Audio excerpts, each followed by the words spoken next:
Johnny Dollar. Johnny, this is George Reed. Well, hiya, George. How's dear old Floyd's of England these days? If you read the Wall Street Journal, Johnny... If I what? What? Nothing. Just keep talking, plutocrat. Well, according to the financial reports, the leading insurance companies are doing better than ever. And I'm proud to say that Floyd's of England is among the leaders. Does that answer your question? So, as head of the North American office, the company has given you a big fat raise? No. And you'd like to celebrate by taking me out to dinner tonight? No such luck. Just name the time and place, and I'll... What'd you say? Listen, Johnny, you'll get far more than a free meal out of this. And you are available. Completely. All right. I have a problem, a rather unusual one. Have you ever handed me one that wasn't? Well, of course Well... Never. So what's it all about? Well, I fully realize you're somewhat averse to acting as a bodyguard. George. But I assure you, this situation is somewhat unusual. You said that. Therefore... And it doesn't change my feeling about these bodyguard assignments. At least come over here and talk about it, will you? Oh, sure, if you're willing to pay my taxi fare for nothing. For nothing, eh? That's right. We'll see. Oh, yeah, we'll see.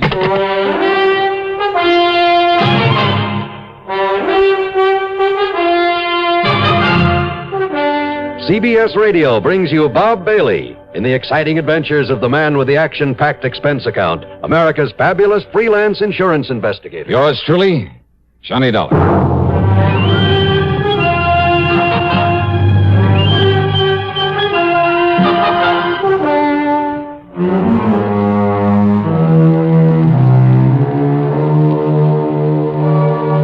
Expense account submitted by Special Investigator Johnny Dollar to Floyd's of England, North American Office, Hartford, Connecticut. Following is an account of expenses incurred during my investigation of the empty threat matter.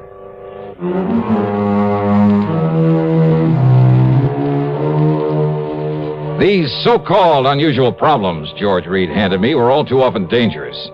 But it's a living, and so far I've been lucky. So, expense account item 1, $1.10, taxi fare to his office at Floyd's of England.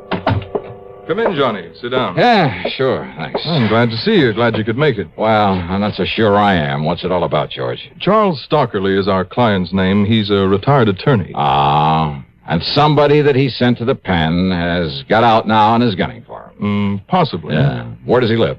He doesn't. You want me to act as bodyguard for a dead man? Well, I mean, he has no regular address. It's like this, Johnny. Yeah, please, let's get on with it. Stockerly had a highly successful career right here in Hartford. Married, brought up a couple of adopted youngsters. All in all, managed to live the good life. Except perhaps for the fact he worked too hard. So? Now, mind you, I don't mean to imply that he ever went off his rocker, but when his beloved wife died a couple of years ago, and with that worthless, hateful son of his still around to worry him... Adopted, you say? Yes, both young Andrew and his married sister Joyce.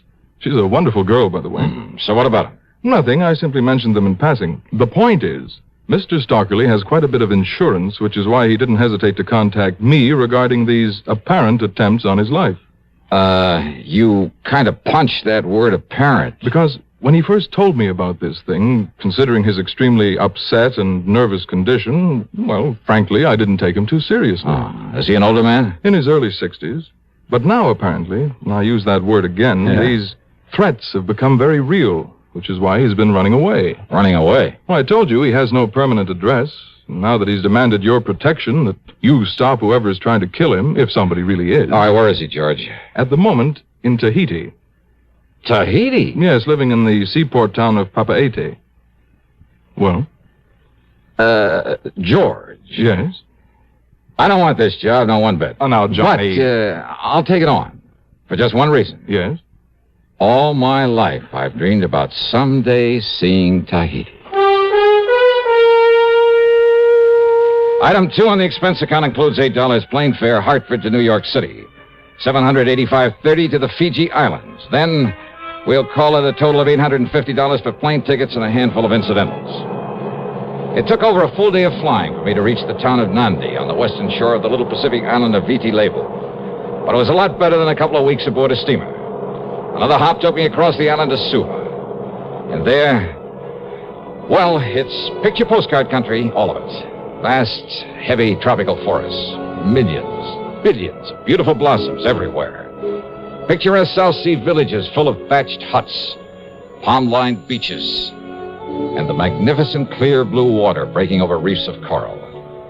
The people, fascinating, many of them East Indians, the women dressed in saris, the men wearing large white turbans. And there were plenty of the native Fijians with their wild, wiry, bushy hair that seems to stand on end.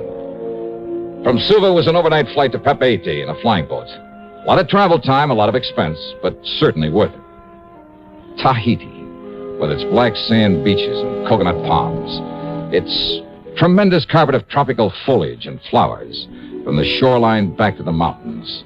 The soft, almost caressing climate. Oh, yeah. It's really an ideal place to get away from it all. Sound nice? You want to go there? Well, it made me want to stay there. Yeah, it's the one place I found where I could really, completely relax. And I made up my mind to take the fullest possible advantage of it, job or no job. I learned that Mr. Charles Stockley, the man who'd sent for me, lived in a small bamboo house near the water's edge within easy walking distance of the hotel where I'd registered. But my nice, idyllic dream was quickly shattered when I found him there. When I found what was left of him.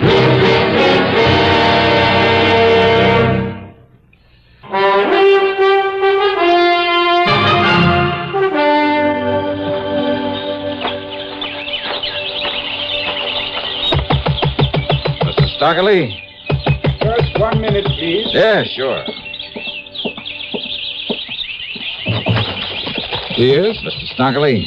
No, I am Dr. Bentley. Oh, well, I'm Johnny Dollar, a special investigator that Is that Mr. Stockley? Yes, it is. What happened? Who did this to him? Is he still alive?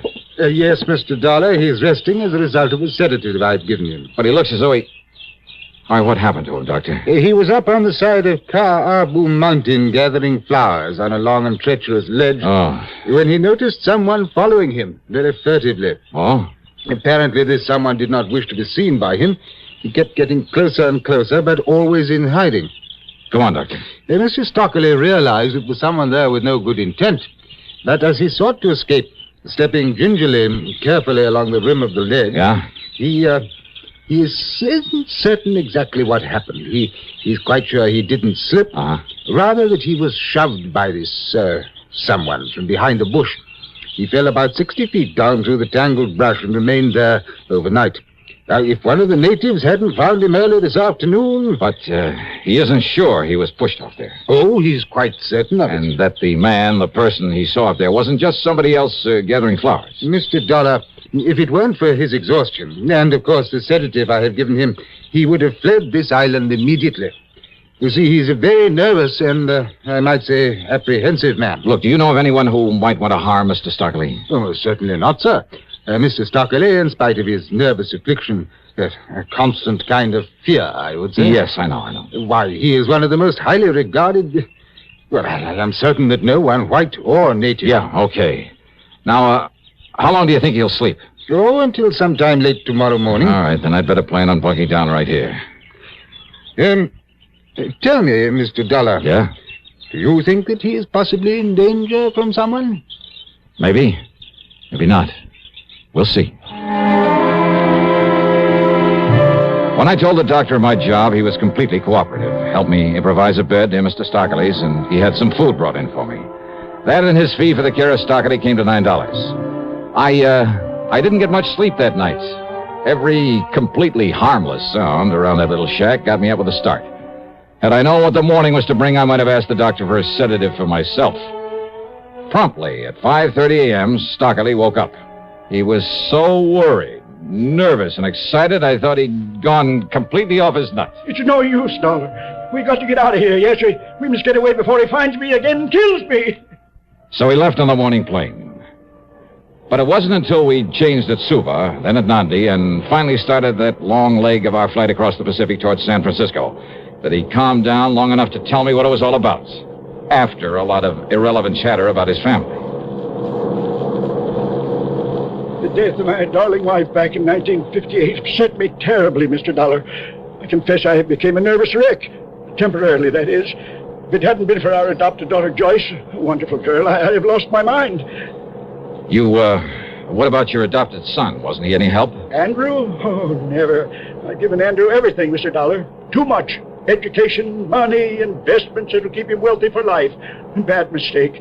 He's never done a day's work in his life. Yeah, well, now... What's more, he's never shown the slightest sign of gratitude for love for his sister. I see. But Joyce, who asked for nothing in all her life, who worked to train herself, to support herself, and is now married to a fine young man. Mr. Stockley. Joyce has been nothing but a joy and comfort to me. About these threats now. That is why I never worried about the threats. Yes. They've been more than that. They've been attempts upon my life, like the one you nearly witnessed there in Tahiti, where I thought I'd finally found safety. From whom, Mr. Stockley? From whom? From whom? At home in Hartford, when I tried to tell the police, they wouldn't believe me. I suppose perhaps because of my nervous condition, but it must be Harry Linker. Linker? Yes, Linker. Years ago, I had him sent to prison. He swore he'd get even with me. But look, don't they all make that kind but of what threat? did the police say? That he's reformed now, that it must be someone else. But I knew he'd come back to kill me, and he has. Oh, now listen. First was threats over the telephone, right after Martha died, as I was about to leave for Europe. Ah, and when you left, he stopped bothering you? Stopped. It was in Paris that I heard from him again. It was in Paris, Mr. Dollar, that I narrowly escaped being run down on the street and by an American car. But now look... So I fled to London. I should have known better than to walk the streets there alone at night.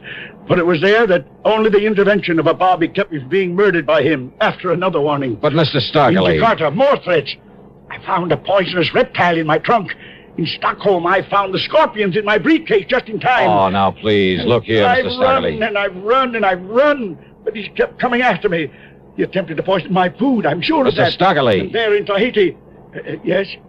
Look, every one of those things could have been coincidence. Coincidence? So please, until we have some proof this man Linker is chasing you around... The doctor told me that unless I am able to stop this mad flight, I'll kill myself. Perhaps even deliberately.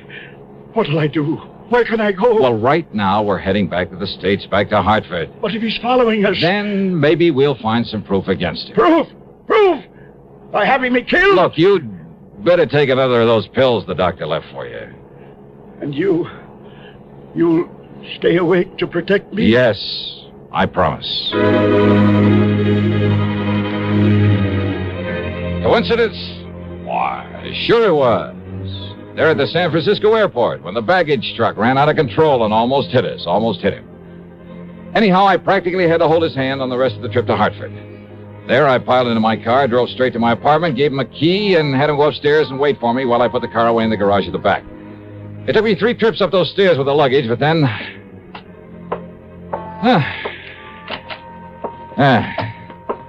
There we are, all set. Aren't you going to lock the door, Mr. Dollar? Oh, please, now, don't worry. I've sprung the catch. Hey, did you pull down all those shades? Of course I did. Oh, look, as I told you on the phone, until we get some proof that this... here now. There, this place looks a little more cheerful. Holy... There, do you see? Now, Stockley. What's the matter with you? Get away from that window. He thinks you're me. Oh, no, please, listen. That must have been some kid with a little .22. Oops. Now, do you believe me, Mr. Dollar? Yeah, you got a point.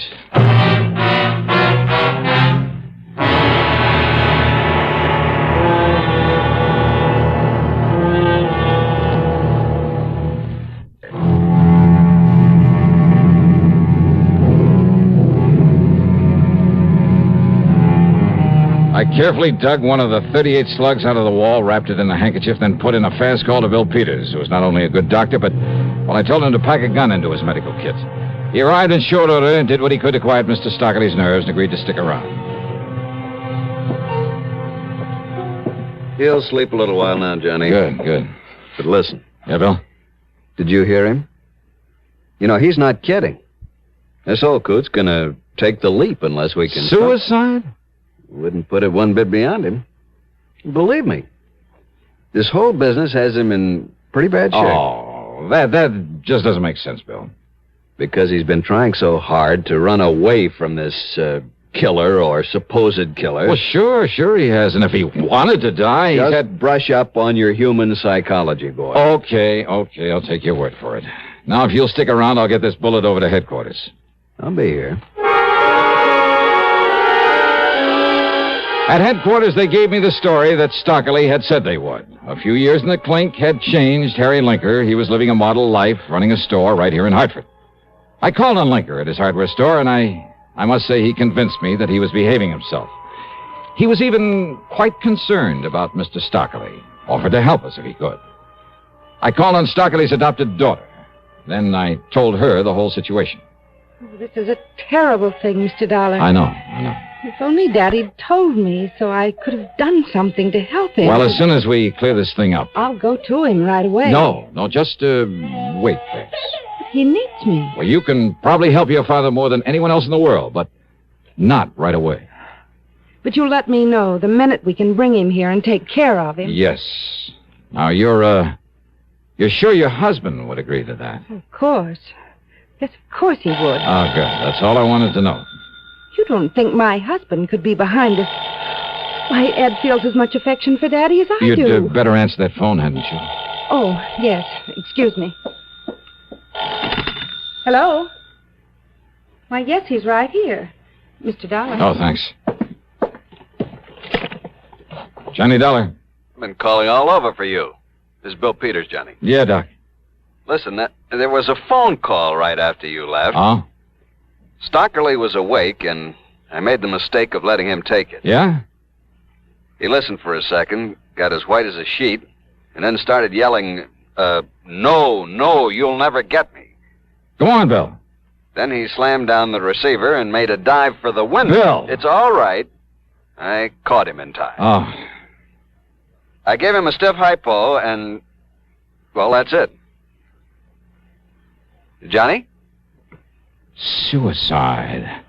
What's the matter with me?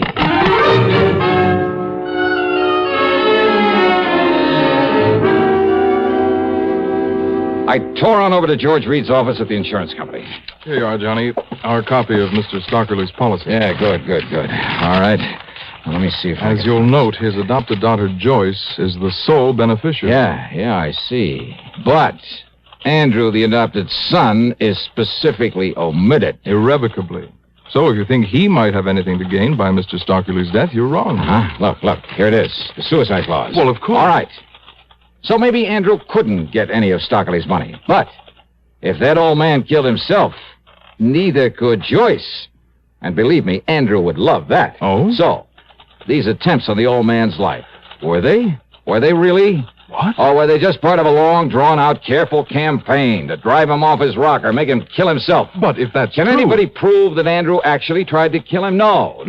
In spite of all sorts of opportunity, and with plenty of money to follow him all over the world, to plague him, to worry him, to... All right. Where does he live, George? Andrew, I mean. Have you got his address? Well, yes, Then give it to me, quick.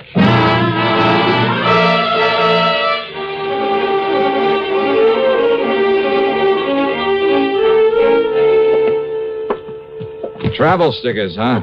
On all his luggage. From all the places Mr. Stockley has been. Yes, I suppose I should have taken them off my luggage. Mm-hmm. They are going to hang you, Andrew. Do you think for 1 minute that you or the police can ever prove I actually tried to kill my foster father? Because I didn't. Maybe they won't need to. Now, just a minute. Maybe this is one time I'd better take the law into my own hands. No, Dallas, stand back. Oh, yeah, I see. But you'd better let me have that gun, Andy, so the police can compare it with the slug I dug out of the wall. What? This is the gun you used to throw a couple of shots through the window of my apartment.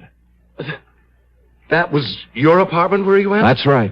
But it was you who drove him over there in the car. That's right. But you left him there, and I thought... Just long enough to put my car away. And I'm the one who almost got nicked by those shots of yours. And I don't like that, Andy. Stand back, I say. You better give me that gun. No. Because if you try to use it now, you will be in trouble. Listen, Dollar. Yeah. Randy. Eddie, jump!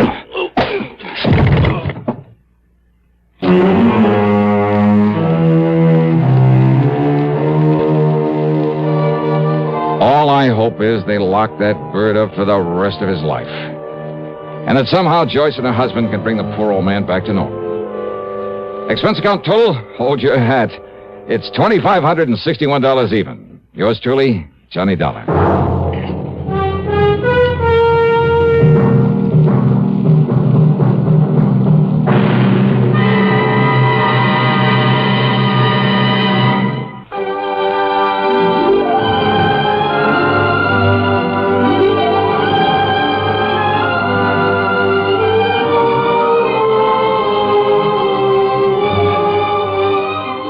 Yours truly, Johnny Dollar, starring Bob Bailey, originates in Hollywood and is written, produced, and directed by Jack Johnstone. Heard in our cast were Virginia Gregg, G. Stanley Jones, Ben Wright, Ralph Moody, Harry Bartell, and Carlton G. Young.